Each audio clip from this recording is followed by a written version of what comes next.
Allowing me to speak on the President's address.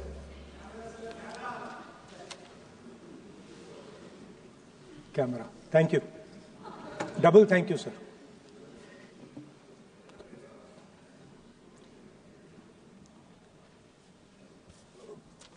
I heard the President's address.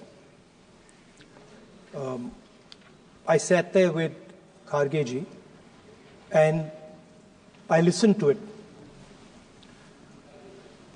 And I must say, I struggled through the President's address to maintain my attention on what was being said. Because I had heard pretty much the same President's address the last time and the time before that and the time before that. And it was the same laundry list of things that the government has done. We have done this, we have done this, we have done this, 50 or 100 things that the government has done. And so while I was sitting there, I was thinking, okay, I am being critical about what is being said. And I am saying that this is not the type of President's address that should be delivered.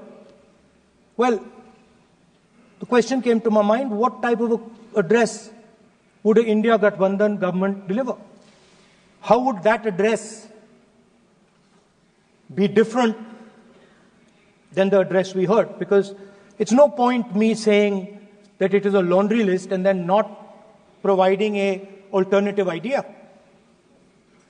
And so today I would like to lay out some dimensions of what an alternative address would look like, what the India Gathbandhan would probably focus on, and where we would lay emphasis. The future of this country is going to be decided by the young men and women of this country, the youth of this country. So I think anything we say has to be addressed to them, has to be spoken to them. The first thing in front of us, and this is something I'm sure the Prime Minister would accept, and pretty much everybody in this room will accept, is that even though we have grown fast, we are growing slightly slower now, but we are still growing. A universal problem that we have faced is that we have not been able to tackle the problem of unemployment. No, neither the UPA government nor today's NDA government has given a clear-cut answer to the youth of India about employment. I don't think anybody in this room will disagree with me. I'll give a little statistic for the Prime Minister. The Prime Minister, something I would agree with directionally. The Prime Minister proposed the Make in India program. I think a good idea. We saw the statues, we saw the functions, we saw the so-called investment, and the result is right in front of me. Manufacturing fell from 15.3% of GDP in 2014 to 12.6% of GDP today. That is the lowest share of manufacturing in 60 years. I'm not even blaming the Prime Minister, because I think it would not be fair to say he didn't try. I could say that the Prime Minister tried, and I think conceptually Make in India was a good idea, but it's pretty clear that he failed, because manufacturing went from 15.3% of GDP to 12.6%. So the first question that any alternative vision would answer to the youngsters of our country is, okay, what and how are we going to solve this problem of employment? Any country basically organizes two things. You can organize consumption, and then you can organize production. Modern way of saying organizing consumption is services. Modern way of saying organizing production is manufacturing. But there is more to production than simply manufacturing. For example, agriculture also is about production. Now, pretty much every government since 1990 has done a decent job on consumption, on organizing consumption. Which are the companies that organize consumption? Uber organizes consumption. Reliance organizes consumption. Adani organizes consumption. But we have, as a country, failed in organizing production. We have excellent companies that try to organize production. They are the Mahindras of this world. They are the Bajajes of this world. Part of Tata's organizes production, but the record of the country in organizing production is dismal. And essentially what we have done is we have handed over the organization of production to the Chinese. So this mobile phone, even though we are saying we make this mobile phone in India, that is not a fact. This phone is not made in India. This phone is assembled in India. All the components of this phone are made in China. The network that has produced this phone is made in China, is owned by China. So every time we use a phone, every time we wear a Chinese shirt, a Bangladeshi shirt, every time we wear a pair of Chinese sneakers, we are paying a tax to China. Because some Chinese youngster is earning a salary to make or to produce that product. So the first message I would give in a presidential address would be that India has to focus completely on production. Because if we do not focus on production and we continue to focus only on consumption, we will find that we will run huge deficits, we will increase inequality, and eventually we will run into a serious problem. Social problem because of unemployment, which we are already facing. If you look at the numbers of the amount of people who are in jail, if you look at the numbers that are spent on internal security, if you look at the numbers spent on our police forces, they're all spiraling. They're all rising. And everybody understands that social tension is on the rise in India. So now the next question comes, okay, so where is this employment going to come from? What is India going to produce? And for that, I'd like to tell all the youngsters of this country that there is a revolution taking place, an exciting revolution. The world is transforming completely. And the change that is taking place, at the heart of the change that is taking place, we are moving from the world of the internal combustion engine to the world of the electric motor. We are moving from petrol to batteries. We are moving wind, solar, potentially nuclear energy. So our entire way of moving is changing. And this is going to change every single thing. It is going to change warfare. It is going to change medical treatment. It is going to change education. It is going to change how we eat. It is going to change every single thing. Now, the last time there was a revolution called the computer revolution, the government of India had a clear focus. We looked at that revolution. It was a Congress government. We looked at the revolution and we decided clearly that we are going to focus on the development of software. And we rode the wave of that revolution. And today you can see the result. I remember people laughing.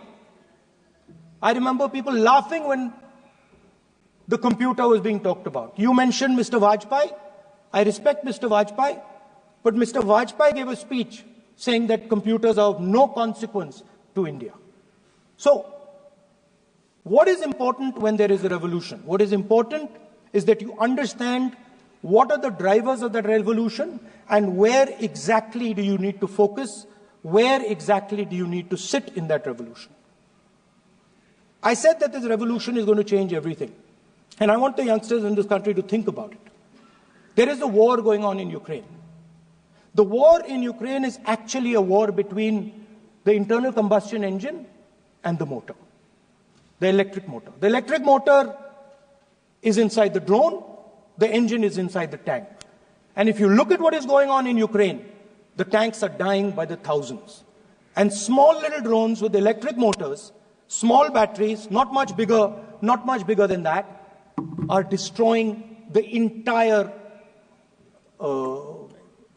tank artillery infrastructure of both Ukraine and Russia. So the drone is the electric motor. The drone is the battery. The drone also needs to see. So the drone is a camera. In the same way, electric cars, the electric car is a motor. The electric car is batteries. The electric car is cameras. Robots are exactly the same thing. Robots are electric motors, multiple electric motors with cameras, with batteries. And this is what the revolution is going to look like. So there are basically 4 technologies that are driving this entire change in mobility. Electric motors, batteries, optics, and then on top of that, you can apply AI. Now people, I want to tell the youngsters of this country, people talk about AI. But it's important to understand that AI on its own is absolutely meaningless. Because AI operates on top of data. Without data, AI means nothing. And if we look at data today, there is one thing which is very clear. Every single piece of data that comes out of the production system in the world, the data that was used to make this phone, the data that is used to make electric cars, the data that is used to make basically all electronics on the planet today is owned by China. And the consumption data is owned by the United States. In China, the consumption data is owned by China, but in India, companies like Google, companies like Facebook, companies like Instagram, X, they own our consumption data. So if India wants to talk about AI, it has to first answer the question, what data is going to power that AI? And the answer today is India does not have that data. Neither does India have production data, neither does India have consumption data. We have handed our consumption data to the big American companies, and the production data we don't have anyway. So what would that vision look like? The first thing, we would start getting youngsters excited about this revolution. We would start to introduce the idea of a completely new way of moving, a complete revolution in how things move. We would start teaching our children in schools about batteries, about electric motors, about how these things combine, about how drones, robots, electric cars are structured, how they will work together. And most important, we have to start building a production network so that we can get access to production data. Now, what would we focus on? We would not give you a laundry list. China has at least a 10-year lead on India in this space. China has been working on batteries, robots, motors, optics for the last 10 years, and we are behind. So what would our president's address say to the youngsters? We will choose critical areas in each one of these technologies, and we will start to build capabilities in those areas. The second thing we would do, we would ensure that our banking system is not captured by 2 or 3 companies that basically do not allow you to build a production system. But our banking system is open, is dynamic, and is accessible to small and medium businesses and to millions and millions of entrepreneurs who want to take part in this revolution. Our foreign policy would take into account this revolution. When we talk to the United States, we would not send our foreign minister to invite our prime minister to his coronation. We would not send him 3 or 4 times, please invite our prime minister. Because if we had a production system and if we were working on these technologies, the American president would come here and invite the prime minister. So it is important to understand where a... Please.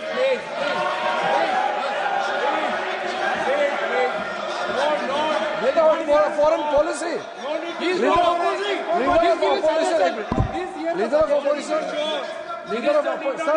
Leader of opposition cannot make such serious unsubstantiated statement. This is related to the relation between 2 countries. And he is making an unverified statement about invitation of the Prime Minister of our country. Is matter of our dignity. How can you make such kind of statement? He is leader of opposition, sir. He should be responsible in making such statement. Sir. LOP is giving us very positive suggestions. Why they are worried, sir? For the country, he is giving. Leader of opposition has the information from any official source. He must inform the House. If leader of opposition has the information, please inform the House. Okay. Who has told you that foreign ministers visited for the purpose which you have mentioned? You must specify it. So, I'm sorry that disturbed you, that question. I apologize for disturbing your peace of mind. It's okay.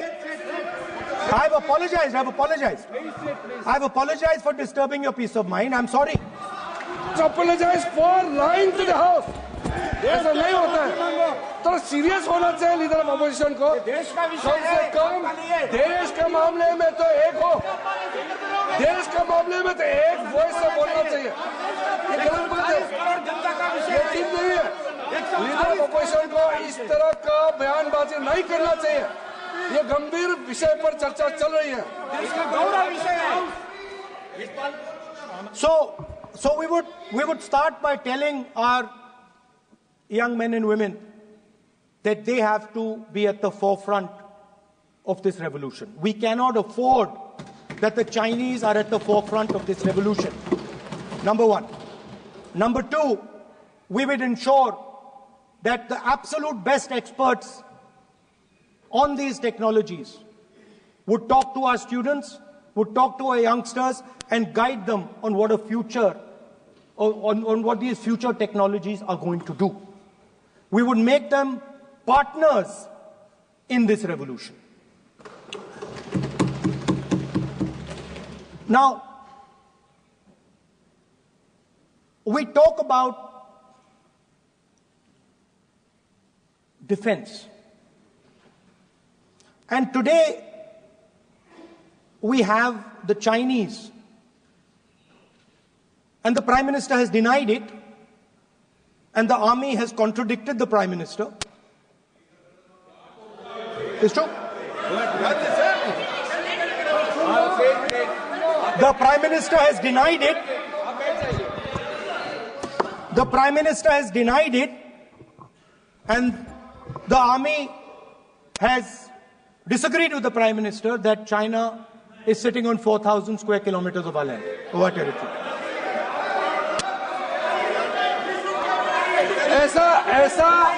ऐसा इस सदन में अब मन चाहे बात नहीं बोल सकते हैं. ये बिल्कुल ठीक नहीं है सर. ये सीरियस मामला है.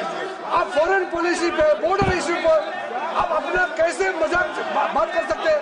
अपना मन कहानी आप बना के बोल रहे हैं. ये तो बहुत सीरियस मामला है. विदेशी प्रतिपक्ष के नेता जो आप विषय बोल रहे हैं, जो विषय आप बोल रहे हैं, उसके तथ्यों को let me speak. सदन के पटल पे रखना. आप पानी अनुरोध है, लीडर ऑफ अपोजिशन बोलिए, हम लोग शांति से सुनेंगे. ये आपका अधिकार है बोलने का, मगर आप मन चाहे ऐसा सीरियस इशू पे कैसे बोल सकते हैं? ये सीरियस मामला है. आप सदन में बोलते से बोलते हो. फॉरेन मिनिस्टर का बात बोल देते हो, सीमा का बात ऑफिसर वर्जन से अलग बात करते हैं। ऐसा मत बोलिए, ये देश के लिए ठीक नहीं है। आपको सीरियस होना पड़ेगा लीडर ऑफ ऑपोजिशन। ये गंभीर मामले को आप ऐसा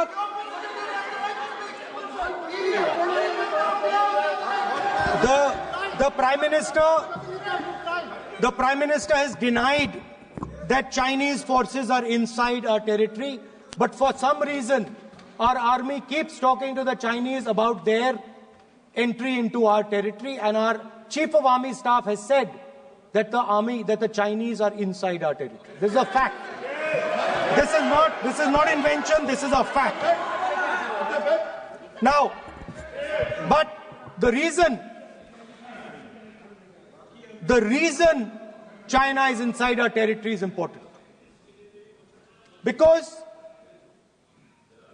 people think that wars are fought between armies and their weapons. But the fact of the matter is that wars are fought by industrial systems. The fact of the matter is that China has an industrial system that is far stronger, far bigger than our industrial system.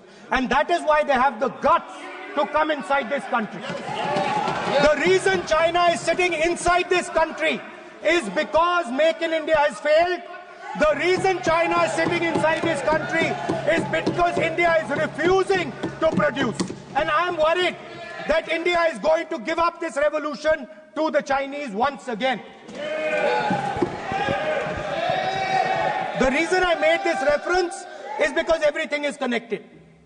If and when we fight a war with China, we will be fighting with Chinese electric motors, Chinese batteries, Chinese optics, and we will be buying Chinese motors, Chinese optics, Chinese batteries. It is a non-sustainable proposition. That is why, for our security, for the future of our children, for the future of our country, we have to build a production system, and we cannot allow this revolution to go by. Now, the next step, we have a strategic partner called the United States. The partnership should focus on how India and the United States can work together to take advantage of this revolution. That is what the conversation should be on. Please understand that India is as important as the United States, for the simple reason that they cannot build an industrial system without us. They cannot build a production system without us. No matter what they say, the Americans simply cannot do what India can do, because their cost structure is much, much, much more expensive than ours. We can build things that the Americans would never imagine. India can do that. So that would be the first part of a president's address. We would talk to the youngsters in India and say to them, we want you to be partners in this revolution. We want to change the Indian banking system so you can have access to it. And we believe in you, we trust in you, and we believe you can take on the Chinese. That's the first part. The second part would be about participation. We have done a caste census in Telangana, and what we have found is shocking. Almost 90% of Telangana is either Dalit, Adivasi, backward, or minority. Almost 90%. And I am convinced that that is the story across the country. I am absolutely convinced that the OBC population of this country is not one less than 50%, possibly 55%. 16% are Dalits, 9% are Adivasis, 15% are minorities. Last budget, there was a photograph. You remember the photograph? Of course. वो मक्खन बांटने वाली, हलवा बांटने वाली photo. मैं हैरान हो गया कि इस बार फोटो ही हटा दी। हलवा खिलाया मगर दिखाया नहीं किसको खिलाया। नेता प्लीज। तो at the center of any new development paradigm for this country, which runs parallel with the production paradigm I spoke of, which works together with the production paradigm I spoke of, is the participation of lower castes, OBCs, Dalits, Adivasis in the wealth of this country. If we look at the largest corporates in this country, they're all owned. None of them are owned by OBCs. None of them are owned by Dalits. None of them are owned by tribals. If we look at the biggest media companies that support the Prime Minister, every day we see the Prime Minister's pleasant face, smiling face on these media. None of them are owned by OBCs. None of them are owned by Dalits. None of them are owned by Adivasis. This is the fact. So central to any new development paradigm is the architecture of a new paradigm. And that architecture of the new paradigm can only be built once the caste census is placed on this day. Because once the caste census is placed on the table, we will know exactly how much of this country's wealth, how much of this country's power, how many of this country's institutions are owned by 90% of this country. There are OBC MPs in the BJP. There are OBC MPs in the BJP. There are Dalit MPs in the BJP. There are Adivasi MPs in the BJP. Remember, you are OBCs, you have 50% of the population, and you have absolutely no power. I know that you're sitting there and you cannot even open your mouth. That is the truth of the country. प्रधानमंत्री का चेहरा आपको दिखाई नहीं देता है। जाति जनगणना, प्रधानमंत्री का चेहरा आपको दिखाई नहीं देता क्या? आर्किटेक्चर, अंधे हो गए participation, revolution in this country that we are going to bring. ये अंधेरा हो गया है। पार्लियामेंट में ये कुछ दिखता नहीं है। सोनिया गांधी, प्रियंका, ये इधर अपोजिशन को कुछ दिखाई नहीं देता है। ओबीसी बात करते हैं। So the idea is, Speaker sir, the idea.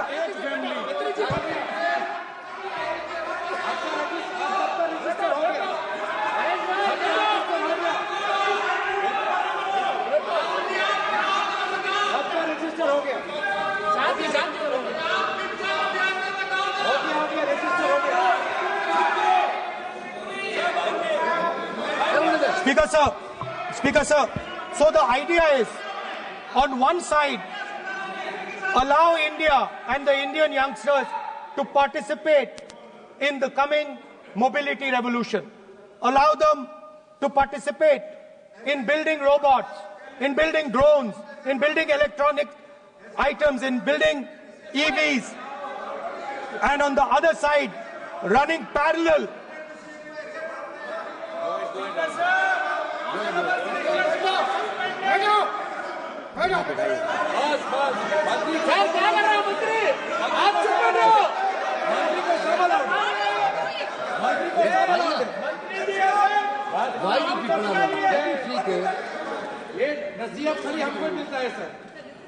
मैंने उनको ही मना the country, Speaker sir. ऐसा नहीं है। आप भी बहुत डिस्टर्बेंस करते हैं। Okay, Speaker sir.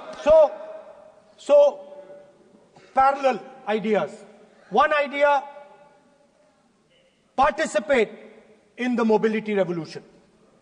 Whether you're thinking of economy,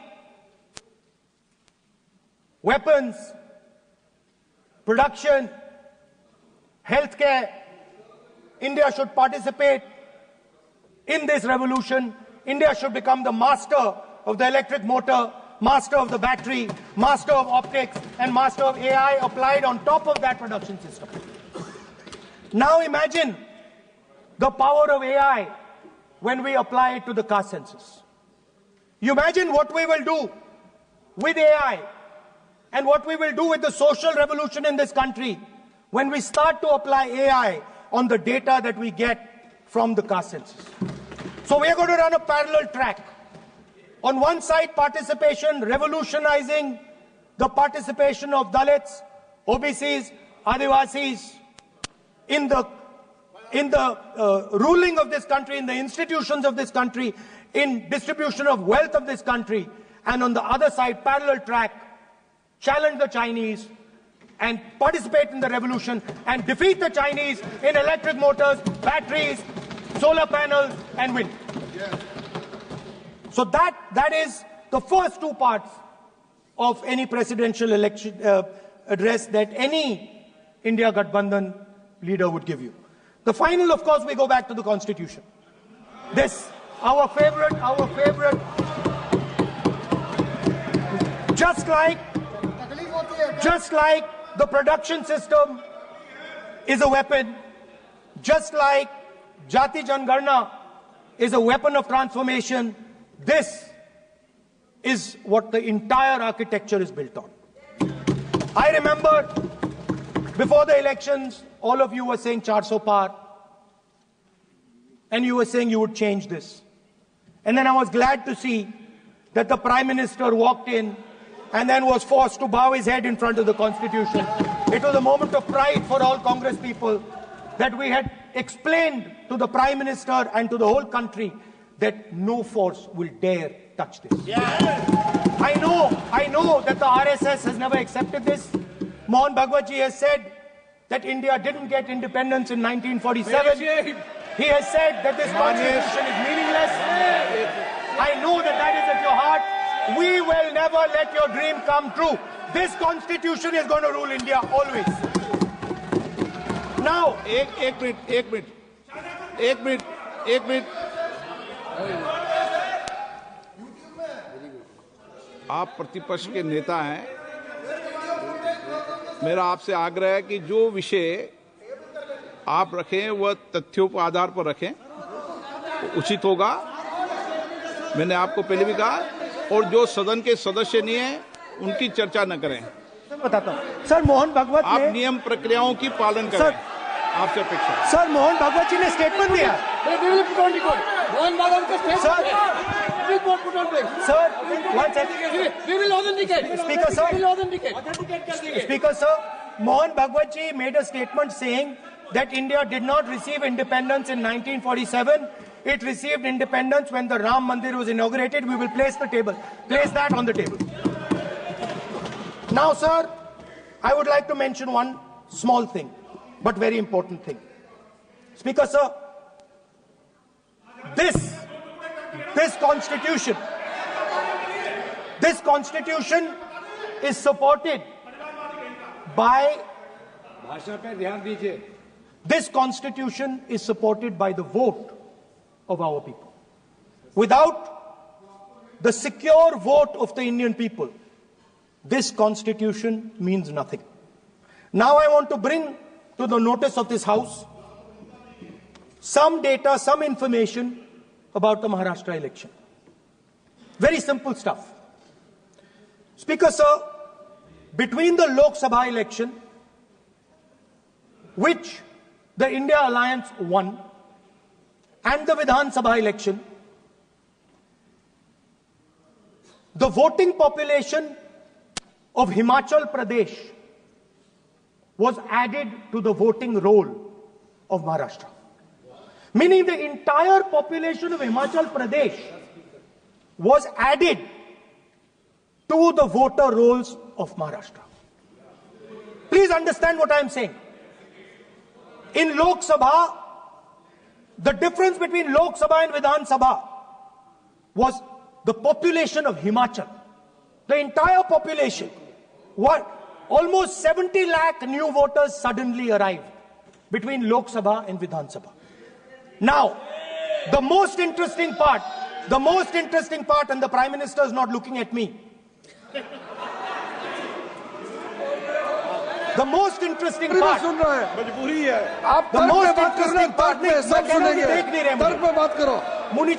suddenly. The most interesting part is,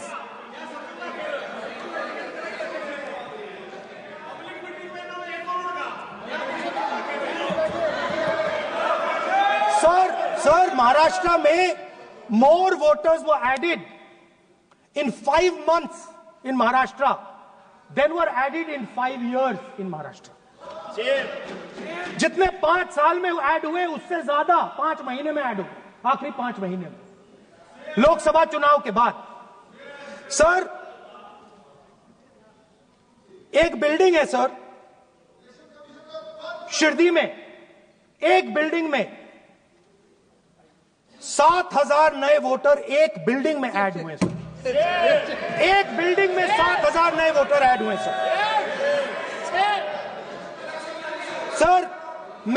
मैं कोई आरोप नहीं लगा रहा हूं, मैं सिर्फ ये कह रहा हूं सर कि इसमें कुछ ना कुछ प्रॉब्लमैटिक है कि हिमाचल प्रदेश जितने बड़े वोटर्स लोकसभा के बाद जादू से आ जाते हैं। अब हम क्या कह रहे हैं, हमने इलेक्शन कमीशन से रिपीटेडली कहा है कि हम आरोप नहीं लगा रहे हैं, आप एक काम कीजिए, हमें लोकसभा की वोटर लिस्ट दे दीजिए, नेम एड्रेस और इलेक्ट्रॉनिकली दीजिए, और विधानसभा नहीं है। नहीं सर, नहीं। स्पीकर सर, वो सब वेबसाइट पे रहती है, सब जानते हैं, कभी भी कोई निकाल सकता है। स्पीकर सर, मैं समझा देता हूं सर। स्पीकर सर, वो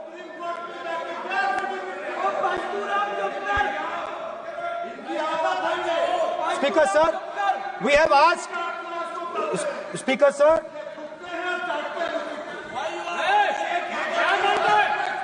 Speaker sir, we are asking this question. We are asking this. Speaker sir, population of Himachal Pradesh. Please.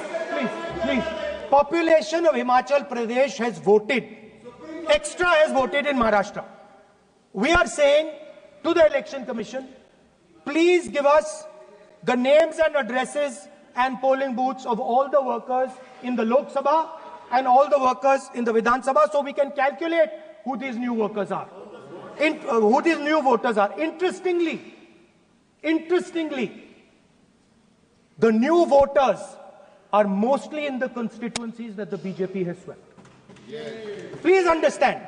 The new voters have been added mostly in the constituencies where BJP has swept. I am still not making an allegation.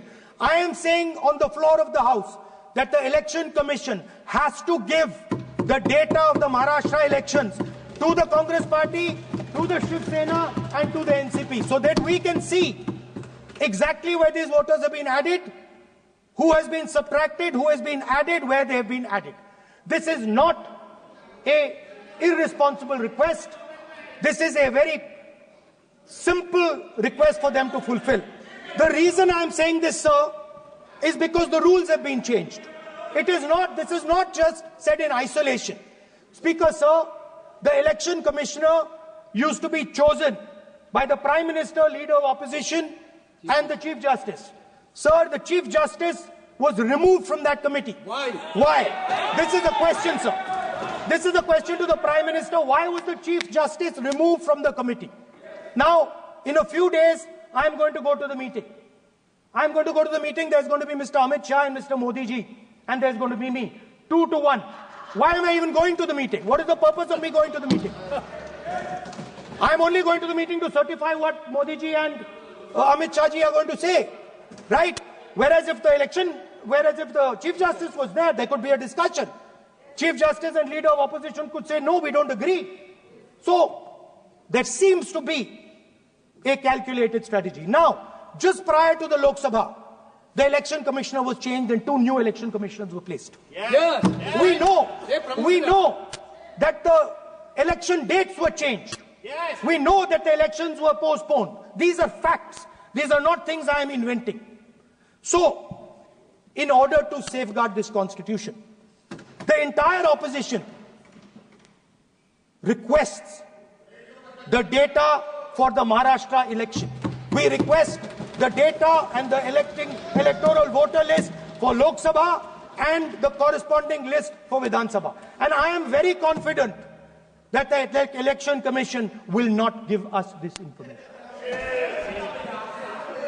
Speaker, sir, that is broadly. So the third element of our President's address would be a determined defense of India's institutions, of our democratic system, and a re-look at our entire democratic framework, and the looking again at all the institutions that have been taken away from the people of India. So those would be the type of things that we would say in a presidential address. I'd like to finally say one thing. In the last, थोड़ा बढ़ा देता हूँ. अब मैं थोड़ा और खींचूंगा. अब और खींचूंगा थोड़ा. अब और खींचूंगा. So in the last, there is a background, a philosophical background to what I am saying. Essentially, what I am saying to the youngsters of India and to this House is that instead of focusing on multiple things, instead of telling us a laundry list, give us a strategy, give us a vision, make it clear, right? Now, there is a philosophical basis to this. There is even a deep philosophical basis to this. I showed you the picture of Shivji, which you didn't allow me to show. I showed that picture for a reason. What does that picture tell us? If you look at that picture carefully, it tells us focus carefully. Do not get distracted. Do not look here and there. Do the job at hand. So there is a philosophical basis to the speech I have given. I have not told the House and the country that we will do this, and this. This is the philosophy of Shivji. Say what you have to say, but be clear that you're going to do that one thing and don't do 50, 60, 70 different things. So there is a link between our philosophical tradition, our religious tradition, and what I'm saying. And that is what India needs to do. India needs to connect the past, the values of the past. You talk about Sardar Patel ji, but you destroy Sardar Patel ji's values every day. You talk about Ambedkar ji, you destroy his values every day. You talk about Nehru ji. No, you don't talk about Nehru ji. Right? You bow in front of Buddha. You destroy what he says. So the point is, you have to be truthful to what you are. Right? And it is important that when you are giving a way forward to the nation, there is clarity. There is clarity of purpose. There is no hatred. There is no violence. There is no anger. Because these things are destroying our country. So my speech has not been angry, has not been nasty. My speech has been very polite, very kind. And I thank the Prime Minister for coming and listening to it. Thank you.